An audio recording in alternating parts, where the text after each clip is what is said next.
Cześć. Dzisiejsza mucha to niewielki streamer należący do jednej wielkiej grupy, którą określa się mianem pijawek. Jest to czarna mucha, całkowicie czarna, lekko obciążona, żeby pracowała bardzo powoli, tak naprawdę, żeby falowała jak prawdziwe pijawki. Model, tak jak powiedziałem, jest prościuteńki. Składa się z 3 piórek, odrobiny dubbingu i nici wiodącej. Jest to oczywiście model bardzo skuteczny. Jak wszystkie pijawki, czy to obciążone z przodu, czy to z różnymi kolorami, czarno-pomarańczowe. Wszystkie te pijawki są bardzo skuteczne. Mój model jest takim modelem trochę dla początkujących. Zapraszam na film. Jeżeli kiedykolwiek mieliście okazję widzieć pijawkę w ruchu, to wiecie doskonale, że porusza się właściwie tak jak wstążka na wietrze. Faluje i w ten sposób się przemieszcza, nie pikuje w dół, nie porusza się skokami, dlatego też ja, jak widzicie, nie dałem obciążenia na początku haczyka tuż przy oczku, tylko na całej długości nawinąłem taśmę ołowianą, żeby ona właśnie tak spokojnie sobie opadała, a my, żebyśmy mogli nadawać jej ten płynny ruch. Robimy oczywiście tę pijawkę z miękkich piór. To są pióra z szyi koguta, czarne, ponieważ to będzie cała czarna pijawka bez żadnych akcentów. Składać się będzie właśnie z 2 piór, które stworzą nam ogon, no i z jednego pióra dość gęsto nawiniętego, żeby mogła wyglądać troszkę bardziej okrągło z przodu niż z tyłu. Pomożemy sobie, żeby cała konstrukcja była odpowiednio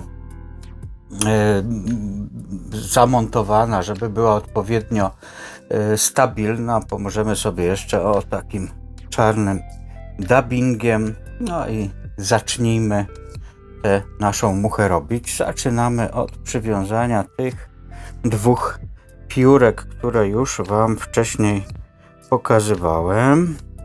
Zaraz je odpowiednio ułożę i zamontujemy je, zamocujemy, przywiążemy do naszej muchy. Wszystkie 3 piórka już mamy dowiązane. Teraz sobie zbudujemy bazę, czyli tą naszą podstawę z dubbingu, żeby nam się te piórka nawoje dobrze trzymały. Jeszcze tutaj przewiniemy troszkę i dodamy odrobinę, żeby doszło prawie do oczka, żeby ta konstrukcja jednak powstała dość taka mocna. Dobrze, myślę, że tak będzie super. Troszkę sobie podwiniemy, dobrze. No i teraz już tylko będziemy sobie nawijali piórko.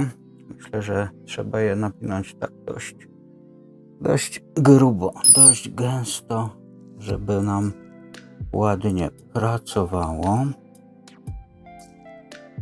Już sobie będziemy koło zawoja nawijać.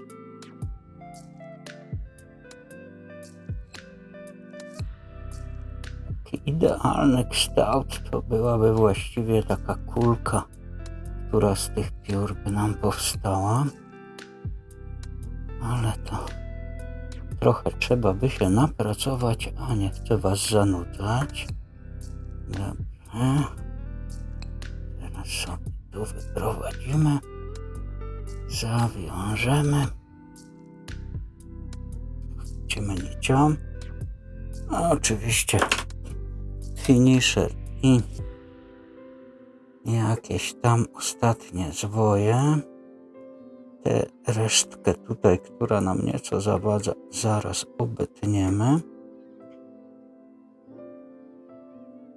No i właściwie nasza muszka już jest gotowa. Jak właściwie wszystkie te tak zwane pijawki, jest muszką bardzo chwytną. Jest muszką, na którą gwarantuję Wam, że na pewno jakiś pstrąg albo inna ryba się Wam skusi. To jest, przepraszam, muszka, która pięknie pracuje w wodzie. Ten ogonek się wije, te piórka, te z kolei, ta jeżynka, czy tułów, czy jak to nazywać, bardzo ładnie pracuje, naśladuje, rusza się i wabi, więc gwarantuję Wam, że na pewno uda Wam się coś na tę muchę złapać. No a przy tym jest to bardzo, jak widzicie, prosta i bardzo szybka ryba. Muszka, nie ryba. Ryba to pewnie potrwa, ale bardzo szybka muszka do zrobienia. Bardzo łowna. Polecam bardzo serdecznie. Zapraszam na kolejne moje filmy. Do usłyszenia i do zobaczenia.